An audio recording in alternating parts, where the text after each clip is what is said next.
Hello friends, welcome back to Anveshana channel. आज हम लोग पढ़ेंगे रीति काल के प्रमुख कवि केशव दास। ठीक है, तो केशव दास के बारे में पूरे विस्तार से हम लोग पढ़ेंगे। ठीक है, ये हमारे जो यूजीसी नेट सिलेबस है, ठीक है, उसमें ये टॉपिक है। ठीक है, तो आज हम लोग केशव दास के बारे में पूरे विस्तार से पढ़ेंगे। ठीक है, सबसे पहले इनका समय देखते हैं। तो 1555 से 1617 ईस्वी तक। ठीक है, देखिए इनका सबसे पहले जीवन परिचय देखते हैं। ठीक है, इनका पूरा नाम केशव दास। ठीक है, जन्म 1555 ईस्वी को हुआ। ठीक है, और इनकी जन्मभूमि, ठीक है, इनका जन्म कहाँ हुआ था? ओरछा।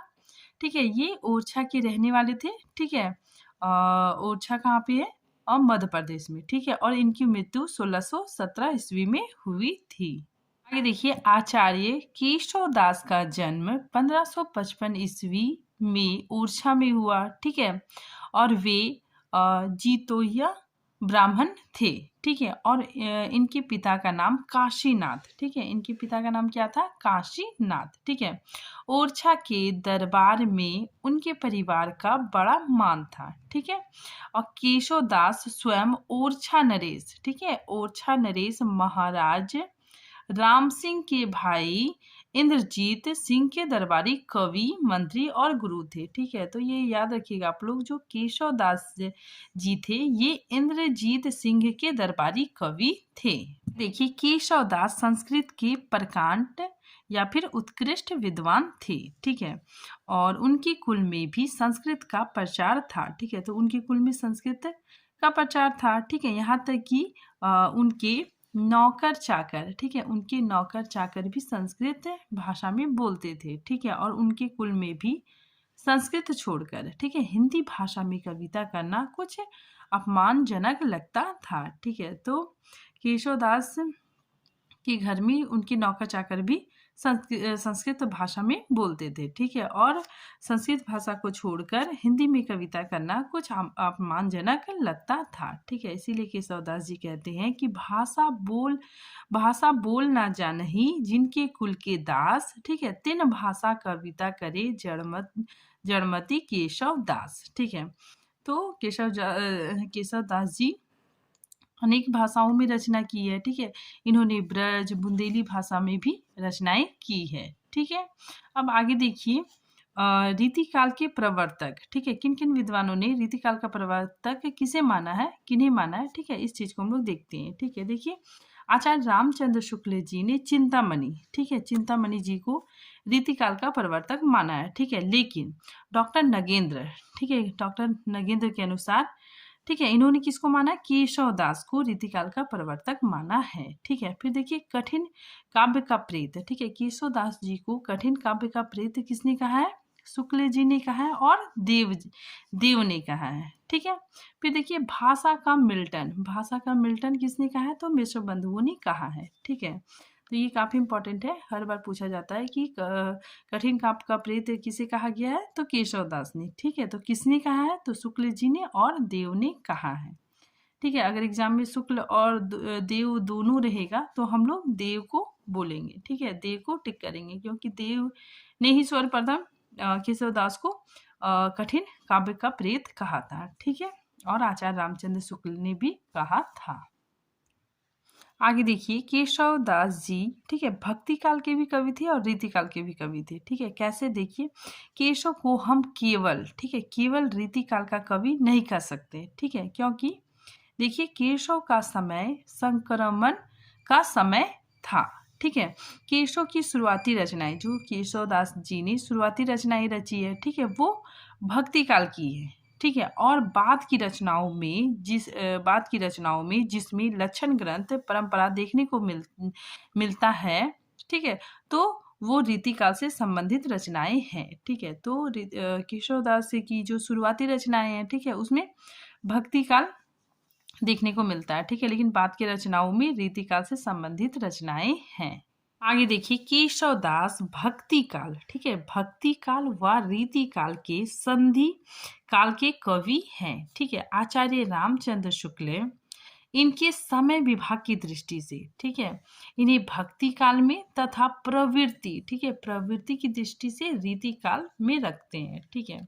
तो जो केशव दास है ये भक्ति काल और रीति काल के संधि काल के कवि हैं, ठीक है। और आचार्य रामचंद्र शुक्ल ने इन्हें भक्ति काल में तथा प्रवृत्ति की दृष्टि से रीति काल में रखते हैं, ठीक है। आगे देखिए, केशव केशव हिंदी के प्रमुख अलंकारवादी आचार्य माने जाते हैं, ठीक है। तो केशव अलंकारवादी आचार्य माने जाते हैं, ठीक है। देखिए, इनकी मान्यता है कि अलंकारहीन कविता को कविता नहीं कहा जा सकता, ठीक है।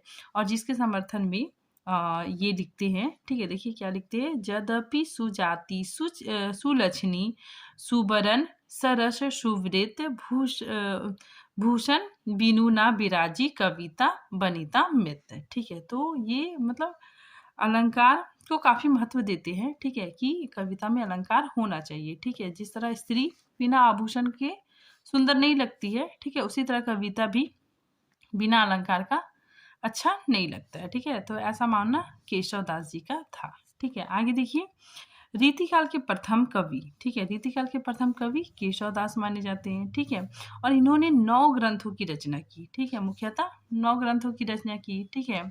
देखिए कौन कौन है, ठीक है, इनके ये प्रमुख रचनाएं हैं, ठीक है। देखिए, रसिक प्रिया, रामचंद्रिका, ठीक है, कवि प्रिया, रतन बावनी, ठीक है, वीर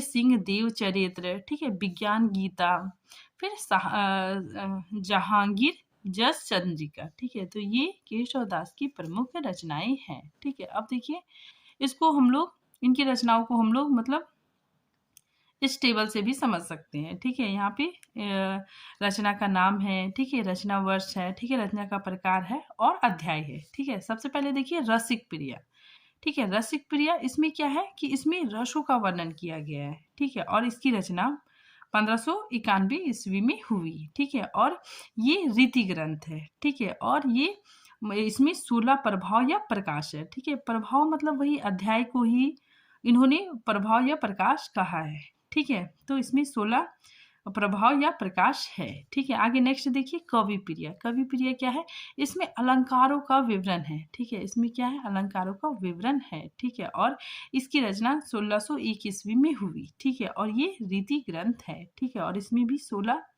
प्रभाव या प्रकाश है, ठीक है। आगे देखिए रामचंद्रिका, ठीक है। ये रचना 1601 ईस्वी में हुई, ठीक है। और ये प्रबंध काव्य है, ठीक है। इसमें 39 प्रकाश है, ठीक है। फिर आगे देखिए रतन बावनी, ठीक है। रतन बावनी, इसके नाम से ही पता चल रहा है, इसमें रतन सिंह के बारे में वर्णन किया गया है, ठीक है। और इसकी रचना 1607 ईस्वी में हुई, ठीक है। ये भी एक प्रबंध काव्य है, ठीक है। इसमें 53 छंद हैं। आगे देखिए वीर सिंह देव चरित्र, ठीक है। ये रचना भी, ठीक है, ये रचना 1607 ईस्वी में इसकी रचना हुई, ठीक है। और ये प्रबंध काव्य है, ठीक है। और इसमें 33 प्रकाश है, ठीक है। आगे देखिए विज्ञान गीता, ठीक है। इसका रचना वर्ष 1610 ईस्वी है, ठीक है। ये भी एक प्रबंध काव्य है, ठीक है। और इसमें 21 प्रकाश है, ठीक है। आगे देखिए जहांगीर जस चंद्रिका, ठीक है। ये रचना 1612 ईस्वी में हुई, ठीक है। ये भी प्रबंध काव्य है, ठीक है। और ये क्या है, अस्पष्ट है, ठीक है, मतलब इसके बारे में पता नहीं है, ठीक है। फिर नेक्स्ट रचना देखिए नक्सिक, ठीक है। इनकी केशव दास की एक रचना नक्सिक भी है, ठीक है। ये रीति ग्रंथ है, ठीक है। फिर आगे देखिए छंदमाला, ठीक है। छंदमाला भी क्या है, रीति ग्रंथ है, ठीक है। अब देखिए ये जो 9 ग्रंथ हैं, ठीक है, ये काफी इंपॉर्टेंट है, ठीक है। एग्जाम में इससे पूछा जाता है, ठीक है।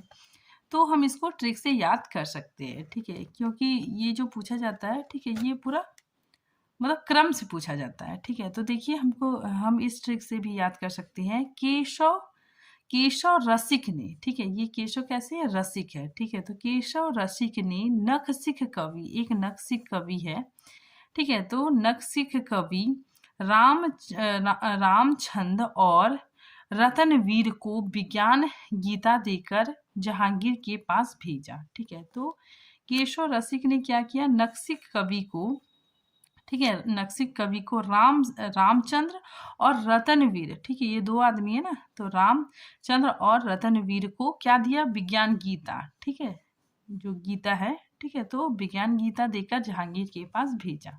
ठीक है, तो इस ट्रिक से हम लोग याद कर सकते हैं। ठीक है, रसिक मतलब क्या हो गया? रसिक प्रिया। ठीक है, नक्सिक ये केशवदास की एक रचना है। ठीक है, कवि मतलब कवि प्रिया, राम मतलब रामचंद्रिका, छंद मतलब छंदमाला। ठीक है, रतन, रतन से क्या हो गया मेरा? रतन बावनी, वीर से वीर सिंह देव चरित्र। ठीक है, और विज्ञान गीता भी रचना हो गया। और जहांगीर से जहांगीर जस चंद्रिका रचना हो गया। ठीक है, तो इस ट्रिक से आप लोग बहुत आसानी से केशवदास की रचनाएं याद कर सकते हैं। अब यहाँ पे देखिए कवि प्रिया। ठीक है, कवि प्रिया क्या है?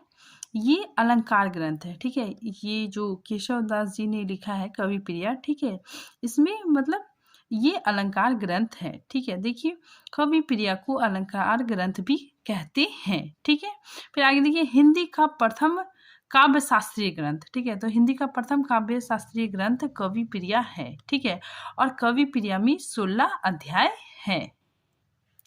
आगे देखिए कवि प्रिया की रचना, ठीक है, 1601 ईस्वी में हुई। ठीक है, और इसमें 16 अध्याय है। ठीक है, रसिक प्रिया से भी अधिक प्रतिष्ठा। ठीक है, तो रसिक प्रिया से भी अधिक अधिक प्रतिष्ठा केशव को कवि प्रिया से मिली। ठीक है, इसमें 16 प्रभाव या खंड में, ठीक है, तो इसमें जो 16 प्रभाव या खंड है, ठीक है, इसमें काव्य दोष, ठीक है, कवि भेद, कवि रीति, ठीक है, रस व अलंकार आदि का वर्णन है। ठीक है, इसमें केशव ने अलंकार निरूपण का विस्तृत वर्णन किया है। ठीक है, तो इसमें केशव ने अलंकार निरूपण विस्तृत इसका वर्णन किया है। ठीक है, नेक्स्ट देखिए रसिक प्रिया। ठीक है, हम लोग रसिक प्रिया में देखते हैं कि इसमें क्या क्या मुख्य बातें हैं। ठीक है, तो देखिए रसिक प्रिया क्या है? ये 9 रसों का चित्रण करने वाला ग्रंथ है। ठीक है, तो इसमें रसों का चित्रण हुआ है। ठीक है, देखिए श्रृंगार रस के रस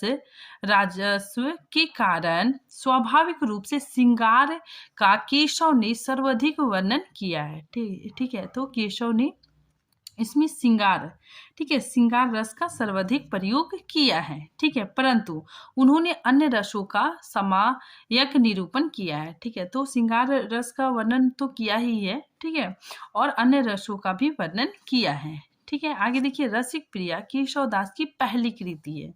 ठीक है, तो ये काफी इंपॉर्टेंट है कि जो रसिक प्रिया है, ठीक है, ये केशवदास की पहली कृति है। ठीक है, जो उनके आचारत्व की विश्वसनीय प्रतीत कराती है।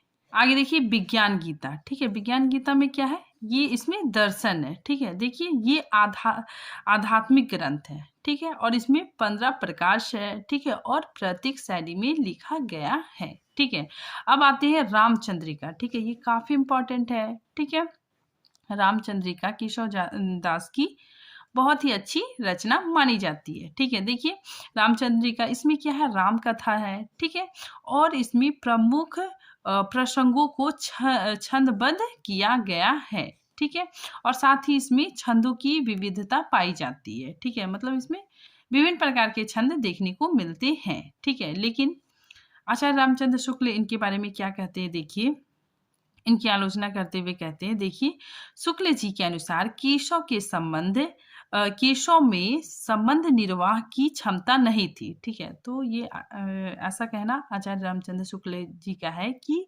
केशव में संबंध निर्वाह की क्षमता नहीं थी। ठीक है, एक छंद में एक छंद में क्या करवा दिया? एक ही छंद में राजाभिषेक करवा दिया। ठीक है, दूसरे छंद में वनवास हो गया। ठीक है, और तीसरे छंद में भरत का राज हो गया। ठीक है, तो ऐसा कहना आचार्य रामचंद्र शुक्ल जी का है कि केशव में संबंध निर्वाह की क्षमता नहीं थी। आगे देखिए छंदों का अजायब घर। ठीक है, छंदों का अजायब घर किसने कहा है? तो राम स्वरूप चतुर्वेदी ने कहा है। ठीक है, तो छंदों का अजायब घर रामचंद्रिका ग्रंथ को कहा जाता है। ठीक है, देखिए ऐसा कहा जाता है कि इसकी रचना, ठीक है, रामचंद्रिका की रचना एक रात में लिखी गई रचना है। ठीक है, तो ऐसा कहा जाता है कि ये एक रात में लिखी गई रचना है। ठीक है, लेकिन ये कितना सत्य है, ठीक है, ये मतलब पता नहीं है। ठीक है, बस लोग ऐसा मतलब ऐसा कहा जाता है कि रामचंद्रिका एक रात में लिखी गई रचना है। ठीक है, फिर आगे देखिए, राम स्वरूप चतुर्वेदी ने आलोचना करते हुए कहा है कि रामचंद्रिका छंदों का अजायब घर है। ठीक है, तो स्वरूप चतुर्वेदी का कहना है कि जो रामचंद्रिका है ये क्या है, छंदों का अजायब घर है। ठीक है, छंदों का अजायब घर मतलब भूल भुलैया। ठीक है, मतलब इसमें बहुत विविध प्रकार के छंदों का प्रयोग किया गया है। ठीक है, फिर अच्छी संवाद योजना। ठीक है, तो रामचंद्रिका जो ग्रंथ है, ठीक है, इसमें सबसे खास बात क्या है कि इसमें मतलब संवाद योजना काफी अच्छा है। ठीक है, ठीक है, तो देखिए यहाँ पे अच्छी संवाद योजना। ठीक है, अंगद और रावण संवाद। ठीक है, अंगद रावण संवाद। ठीक है, इसमें क्या है कि ये संवाद तुलसी से भी ज्यादा शानदार इसमें वर्णन किया गया है। ठीक है, फिर आगे देखिए, रामचंद्रिका की संवाद योजना। ठीक है, तो देखिए रामचंद्रिका की संवाद योजना हम लोग पढ़ते हैं। देखिए, केशव की संवाद योजना बहुत शानदार है। ठीक है, एक कथन में 4 संवाद है। ठीक है, तो एक कथन में क्या है कि 4 संवाद है। ठीक है, कैसे देखिए, मातु कहाँ निरपतात। ठीक है, गए सुर लोकही। ठीक है, क्यों सुत शोक लायो। ठीक है, तो इसमें बताया जा रहा है, यहाँ पे भरत कहते हैं, ठीक है, कि पिता कहाँ है। ठीक है, माता कैकेयी से पूछते हैं कि पिता कहाँ है। ठीक है, तो वो उत्तर देती है कि वे स्वर्ग चले गए हैं। ठीक है, फिर भरत पूछते हैं कि क्यों, तो माता कैकेयी उत्तर देती है कि अपने पुत्र के वियोग में। ठीक है, तो एक ही कथन में मतलब 4 संवाद है। ठीक है, तो एक कथन में क्या है कि 4 संवाद है। ठीक है, और ये क्या है, गागर में सागर। ठीक है, तो इसमें एक खास बात है कि इसमें गागर में सागर भरा गया है। ठीक है, फिर आगे देखिए, ये वैज्ञानात्मक इसमें इसकी विशेषता है। ये देखिए, केशव कठिन काव्य के प्रेत इनको कहा जाता है। ठीक है, तो केशव की भाषा कठिन है। ठीक है, और केशव दास को कठिन काव्य का प्रेत क्यों कहा जाता है। ठीक है, इस चीज को हम लोग पूरे विस्तार से जानेंगे। ठीक है, देखिए, केशव की कविताएं कठिन है। ठीक है, देखिए, आचार्य रामचंद्र शुक्ल केशव के बारे में लिखते हैं क्या लिखते हैं, देखिए, इनको कवि हृदय नहीं मिला। ठीक है, केशव दास को कवि हृदय नहीं मिला। ठीक है, और इनको कठिन काव्य का प्रेत कहा है। ठीक है, तो आचार्य रामचंद्र शुक्ल ने इनको कठिन काव्य का प्रेत कहा है। ठीक है, इसका कारण क्या है, देखिए, केशव अपने आप में संस्कृत के प्रकांड विद्वान थे। ठीक है, केशव के यहाँ नौकर चाकर भी संस्कृत में बात करते थे। ठीक है, तो यहाँ बताया जा रहा है, जो केशव दास थे, ठीक है, वे संस्कृत के प्रकांड विद्वान थे। ठीक है, यहाँ तक कि वहाँ के इनके जो नौकर चाकर थे वो भी संस्कृत में बात करते थे। ठीक है, लेकिन मैं मतलब केशव। ठीक है, तो यहाँ पे केशव जी कहते हैं कि मैं अपनी भाषा ब्रज भाषा और लौकिक भाषा में लिख रहा हूँ। ठीक है, फिर आगे देखिए, काव्य शास्त्र के प्रकांड विद्वान थे। ठीक है, तो केशवदास काव्य शास्त्र के प्रकांड विद्वान थे। ठीक है, इसीलिए जब वे कविता लिखने बैठते थे, ठीक है, तो जब केशवदास कविता लिखने बैठते हैं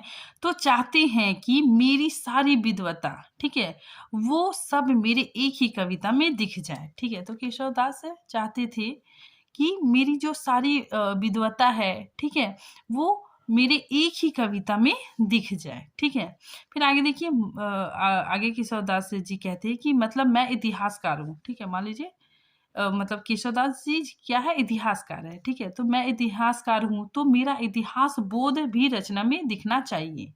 ठीक है, फिर मैं संस्कृत का विद्वान हूँ। ठीक है, केशवदास सोचते हैं, ठीक है, कि मैं संस्कृत का विद्वान हूँ और बहुत ज़्यादा जानकार भी हूँ। ठीक है, तो वो भी दिखना चाहिए। ठीक है, वो भी रचना में दिखना चाहिए। ठीक है, मैं लोक भाषा, ठीक है, यानी ब्रज भाषा का भी जानकार हूँ। ठीक है, ब्रज भाषा पर भी अपना अधिकार रखता हूँ। ठीक है, उसको भी मैंने वश में किया है। ठीक है, तो वो भी मेरी रचना में दिखना चाहिए। ठीक है, तो इसमें क्या है कि केशव सब चीजों को साध लेना चाहते थे। ठीक है, और इसी साध लेने की महत्वाकांक्षा के चलते केशव के काव्य कठिन प्रतीत होते हैं। ठीक है, और उसमें कठिनाई आती है। ठीक है, तो केशवदास जी क्या चाहते हैं कि सारी चीज़ों को साध लेना चाहते हैं। ठीक है, और इस साध लेने की महत्वाकांक्षा के चलते ही इनके काव्य कठिन प्रतीत होते हैं। एग्जाम्पल, जब इन्होंने विज्ञान गीता लिखा, ठीक है, तो इसमें दर्शन शास्त्र की व्याख्या की। ठीक है, मतलब पूरा दर्शन भर दिया। ठीक है, फिर वही इन्होंने जहांगीर जस चंद्रिका लिखा। ठीक है, तो वहां वे इतिहासकार बन गए। ठीक है, तो आई होप आप लोग को समझ में आ गया होगा कि केशवदास को कठिन काव्य का प्रेत क्यों कहा जाता है। ठीक है, क्योंकि वे अपनी जो विद्वता था, ठीक है, उसको मतलब अपनी रचना में उसको दिखाना चाहते थे। ठीक है, अपनी पांडित्यता को दिखाना चाहते थे। ठीक है, इसी वजह से इनके जो काव्य है वो कठिन हो गए। आगे देखिए, उनकी कविताएं कठिन हैं। ठीक है, क्योंकि वे इतिहास, साहित्य, आचारत्व, संस्कृत और सारी चीजों को एक साथ साध लेना चाहते थे। ठीक है, इसीलिए उनकी रचनाएं कठिन मालूम होती है। ठीक है, आगे देखिए, सर्वत्र पांडित्य दर्शन। ठीक है, तो देखिए यहाँ पे केशवदास जी सर्वत्र अपना पांडित्य दिखाना चाहते हैं। ठीक है, देखिए, केशव अपने समय के श्रेष्ठ विद्वान थे। ठीक है, और निश्चित रूप से उनका ज्ञान बहुयामी और व्यापक था। ठीक है, यही कारण है कि उनकी रचनाओं में उनकी वह बहुज्ञात सहज ही मुखर हो उठा है। ठीक है, किंतु इसी के चलते उनकी कविता क्लिष्ट और संवेदना सुन भी बन गई है। ठीक है, आगे देखिए, उल्लेखनीय है कि जहां भारतीय परंपरा में कवियों ने प्राकृतिक चित्रण में भावपूर्ण चित्रण करते थे। ठीक है, वहीं केशव इस विशिष्ट से बिल्कुल अलग थे। ठीक है, उन्होंने प्राकृतिक चित्रण में आलंबन, उद्दीपन के साथ अपनी बात कहने के स्थान पर अपना योग्यता, ठीक है, अपनी योग्यता का प्रदर्शन करना पसंद किया। ठीक है, तो यहाँ पे बताया जा रहा है कि कवि जब मतलब प्राकृतिक चित्रण करते थे, ठीक है, तो वे भावपूर्ण चित्रण करते थे। ठीक है, प्राकृतिक चित्रण बहुत भावपूर्ण करते थे। ठीक है, लेकिन वही केशवदास जी इन सबसे अलग थे। ठीक है, वे क्या करते थे, मतलब अपनी योग्यता, ठीक है, अपनी योग्यता का प्रदर्शन करना ज्यादा पसंद करते थे। ठीक है, यही कारण है कि उन्हें हृदयहीन कवियों के वर्ग में रखा गया है। आगे देखिए, डॉक्टर पीताम्बर दत्त। ठीक है, देखिए डॉक्टर पीताम्बर दत्त जी ने क्या कहा है केशवदास के बारे में। देखिए, उनकी भाषा काव्य उपयोगी नहीं है। ठीक है, माधुर्य और प्रसाद गुण से तो जैसे वे खार खाए बैठे हैं। ठीक है, खार खाए बैठे मतलब गुस्सा हो गए। ठीक है, उनकी ब्रज भाषा उबड़ खाबड़ है और उसमें स्थान स्थान पर बूंदे खड़ी का पुट मिला हुआ है। ठीक है, तो इसमें डॉक्टर पीताम्बर दत्त कहते हैं कि उनकी भाषा काव्य उपयोगी नहीं है। ठीक है, और वे मतलब क्या हो गया कि वे मतलब माधुर और प्रसाद गुण से जैसे खार खाए हुए, मतलब गुस्सा है। ठीक है, मतलब केशवदास जी की जो भाषा है, ठीक है, उसकी भाषा में जो लचीलापन होता है, ठीक है, माधुर्यता होता है, वो देखने को नहीं मिलती है। ठीक है, और उनकी ब्रज भाषा भी उबड़ खाबड़ है। ठीक है, जहाँ तहाँ बुंदेलखंडी भाषा का प्रयोग हुआ है। देखिए, कुछ और समस्याएं। ठीक है, देखिए, श्रृंगार व कृत्रिम विभाजन। ठीक है, तो प्रच्छन्न और प्रकाश में, ठीक है, मतलब अलंकार को सामान्य और विशिष्ट वर्गों में बांट दिया। ठीक है, तो इन्होंने अलंकार को सामान्य और विशिष्ट वर्गों में बांटा। ठीक है, फिर आगे देखिए, डॉक्टर नगेंद्र। ठीक है, डॉक्टर नगेंद्र का क्या कथन है कि केशव का रस और अलंकार विवेचन ना तो तर्क संगत है और ना ही मौलिक है। ठीक है, फिर आगे देखिए, केशव दास के संदर्भ में आचार्य रामचंद्र शुक्ल का क्या कथन है। देखिए, और ये जो आचार्य रामचंद्र शुक्ल का जो कथन है, ठीक है, ये काफी इंपॉर्टेंट है, आप लोग थोड़ा सा ध्यान में रखिएगा। ठीक है, क्योंकि इनके कथन को अक्सर पूछ लिया जाता है। ठीक है, तो देखिए, केशव को कवि हृदय नहीं मिला था।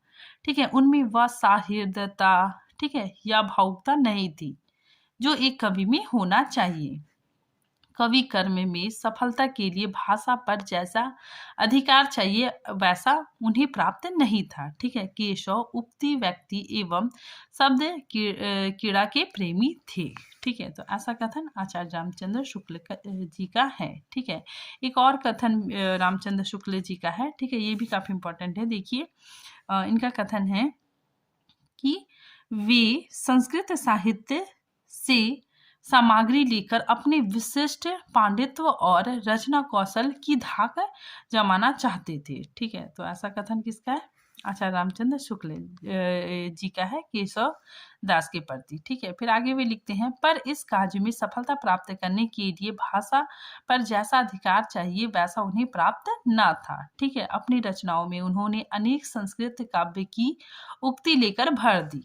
ठीक है, मतलब संस्कृत की जो रचनाएं हैं उसको कॉपी पेस्ट कर दिया। ठीक है, पर उक्तियों को स्पष्ट नहीं किया। ठीक है, और जो उन्होंने उक्ति लिखा, संस्कृत का जो मतलब उक्ति लिखा उसको स्पष्ट नहीं किया।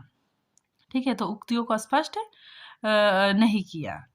ठीक है, उक्तियों को स्पष्ट रूप से व्यक्त करने में उनकी भाषा बहुत कम सामर्थ्य हुई। ठीक है, तो ये कहना आचार्य रामचंद्र शुक्ल जी का है। ठीक है, आगे देखिए, छंदों की अधिक प्रयोगशीलता। ठीक है, आचार्य राम स्वरूप चतुर्वेदी ने छंदों का अजायब घर कहा है। ठीक है, फिर आगे देखिए, केशव की मौलिकता। ठीक है, अब हम लोग केशवदास जी की कुछ मौलिकता देखते हैं। ठीक है, सबसे पहले छंद प्रयोग। ठीक है, रामचंद्र जी का छंद प्रयोग की दृष्टि से अद्वितीय है। आगे देखिए, काव्य शास्त्र के आधार ग्रंथों के चयन में विविधता। ठीक है, तो देखिए इनकी ये विशेषता है कि लक्षण ग्रंथ। ठीक है, जब ये लक्षण ग्रंथ बनाने के लिए इन्होंने काव्य शास्त्र के विविध ग्रंथों का चयन किया। ठीक है, उन ग्रंथों के चयन में विविधता थी। ठीक है, मतलब इनके ग्रंथों के चयन में विविधता थी। ठीक है, इन्होंने एक ही ग्रंथ नहीं चुने। ठीक है, बल्कि तमाम तरह के ग्रंथ चुने। ठीक है, तो ये काफी इंपॉर्टेंट है कि काव्य शास्त्र के आधार ग्रंथों के चयन में भी विविधता। ठीक है, नेक्स्ट इसकी क्या विशेषता है? अनुयुक्ति का स्वतंत्र रूप से प्रथम प्रयोग केशव ने किया। ठीक है, अनुयुक्ति मतलब क्या होता है कि प्रत्यक्ष के माध्यम से किसी अप्रत्यक्ष का वर्णन किया जाए। ठीक है, तो स्वतंत्र रूप से अनुयुक्ति का सर्वप्रथम प्रयोग केशव ने ही किया था। देखिए, केशव का आचार्यत्व। ठीक है, अब यहाँ पे प्रश्न आता है कि केशव को आचार्य कह सकते हैं या नहीं। ठीक है, मतलब केशव आचार्य की कैटेगरी में आएंगे या नहीं। ठीक है, देखिए सबसे पहले हम लोग आचार्य के प्रकार देखते हैं। ठीक है, सबसे पहले क्या? उद्भावक आचार्य। ठीक है, उद्भावक आचार्य कौन होता है? जो मौलिक सिद्धांत का आविष्कार करता है। ठीक है, जो सिद्धांतों का आविष्कार करता है। ठीक है, तो इस कैटेगरी में केशवदास नहीं आएंगे। ठीक है, नंबर 2 है काव्यांगों की मौलिक व्याख्या करने वाले। ठीक है, तो दूसरे आचार्य कौन आएंगे? मौलिक व्याख्या करने वाले। ठीक है, तो इसमें मौलिक व्याख्या करने वाले आएंगे। ठीक है, लेकिन आचार्य केशव भी इसमें फिट नहीं बैठते। ठीक है, क्योंकि आचार्य केशव ने कोई मौलिक व्याख्या नहीं की है। देखिए, कवि शिक्षक। ठीक है, कवि शिक्षक क्या होता है? एक ऐसा कवि जो कवि शिक्षक के रूप में हो। ठीक है, तो इसमें क्या है कि रस और अलंकार को केशव ने विस्तार दिया है। ठीक है, जो रस और अलंकार है, ठीक है, उसको केशव ने क्या किया? विस्तार रूप दिया है। ठीक है, तो इसी वजह से केशव दास इसके अंतर्गत आएंगे। ठीक है, तो केशव कवि शिक्षक के अंतर्गत आएंगे। ठीक है, तो अतः केशव क्या है? आचार्य है। ठीक है, केशव में आचार्यत्व था। ठीक है, तो आज ये टॉपिक यहीं पे खत्म होता है। ठीक है, अगर आपका कोई प्रश्न है तो आप कमेंट बॉक्स में पूछ सकते हैं। ठीक है, मिलते हैं नेक्स्ट टॉपिक के साथ। तब तक के लिए थैंक यू।